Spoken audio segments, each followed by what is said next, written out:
అయోధ్యలో రాముడి విగ్రహ ప్రతిష్ఠ నేపథ్యంలో చాలా చోట్ల ప్రత్యేకంగా విగ్రహాలు, చిత్రపటాలు ఏర్పాట్లవుతున్నాయి. కార్యక్రమాలతో పాటు ప్రత్యేకంగా రాముడిని పూజించేవారు కూడా ఉన్నారు.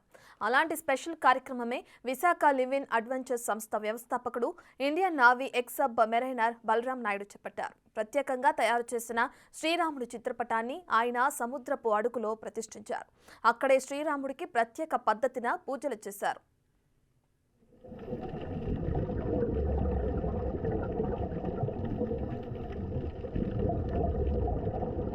విశాఖ రుషికొండలో స్కూబా డ్రైవర్లు సమాజహిత కార్యక్రమాల్లో పాల్గొంటుంటారు.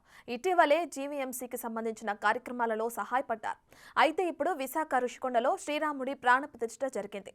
ఇది కూడా సముద్ర గర్భంలో ప్రాణ ప్రతిష్ఠ. ప్రత్యేకంగా తయారు చేసిన శ్రీరాముడి డిజైన్ బోర్డును దీనికి కేటాయించారు. 22 అడుగుల లోతులో ప్రతిష్టాపన చేశారు.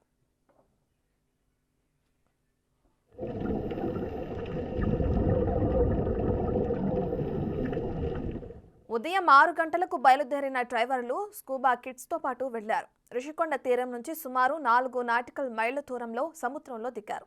అక్కడే శ్రీరాముడి చిత్రపటాన్ని సముద్రంలోకి దింపారు. ఇది చూడటానికి తేలికగా అనిపించినా కాస్తంత బరువుంటుందని, సముద్రంలోనే ఇది ఉంటుందని అంటున్నారు. ప్రత్యేకంగా సముద్రంలో ఉండిపోయే విధంగా లోపలే ప్రతిష్ఠ నిర్వహించారు. దీనికి ప్రత్యేక కెమెరాలు వాడి నీటిలోనే మొత్తం షూట్ చేశారు. మొత్తం 4 స్కూబా డ్రైవర్లు కార్యక్రమంలో పాల్గొన్నారు.